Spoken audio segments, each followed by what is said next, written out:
লক্ষ্য করুন, আপনার বাড়িতে একজন মেহমান এসেছে, আপনি এই মেহমানটাকে কিভাবে মেহমানদারি করবেন? আপনি আপনার মাপকাঠি হলো কি?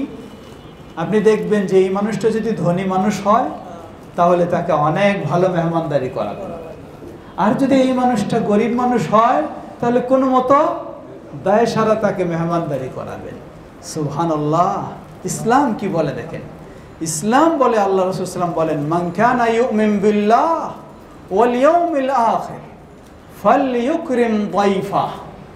মান কানা ইউমিন বিল্লাহ, যে আল্লাহর প্রতি ঈমান আনে, আখিরাতের প্রতি ঈমান আনে, তাহলে তার বাড়িতে কোনো মেহমান আসলে ধনী আর গরিব পার্থক্য নেই, তাকে মেহমানদারি করতেই হবে, সম্মান করতেই হবে। সুবহানাল্লাহ।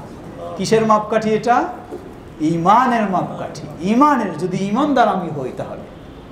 লক্ষ্য করুন, আপনার প্রতিবেশী, আপনার প্রতিবেশীর সাথে আপনি কি করতে পারেন? সুযোগ হলে তার বাড়িটা সরায় দিয়ে আমি বাড়িটা বড় করে নিতে পারি, তাই না? এই হলো আমাদের অবস্থা। অথচ ঈমান কি বলে?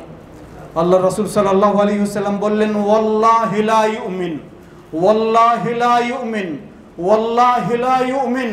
সাহাবীদেরকে নিয়ে তিনবার শক্ত করে বললেন আল্লাহর কসম করে বলছি ঈমানদার নয়, আল্লাহর কসম করে বলছি ঈমানদার নয়, আল্লাহর কসম করে বলছি ঈমানদার নয়।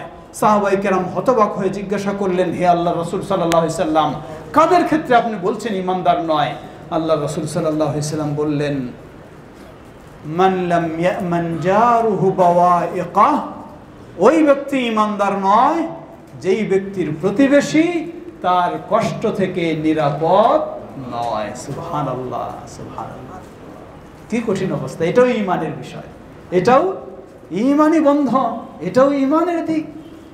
আমি যদি সত্যি ঈমানদার হতে চাই তাহলে আমার প্রতিবেশী অসহায় হলেও তাকে তাড়ায় দিতে পারবো না, আর সে ক্ষমতাশীল হলেও তাকে কষ্ট দিতে পারবো না। প্রতিবেশী হিসাবে তাকে তার অধিকার দিতেই হবে।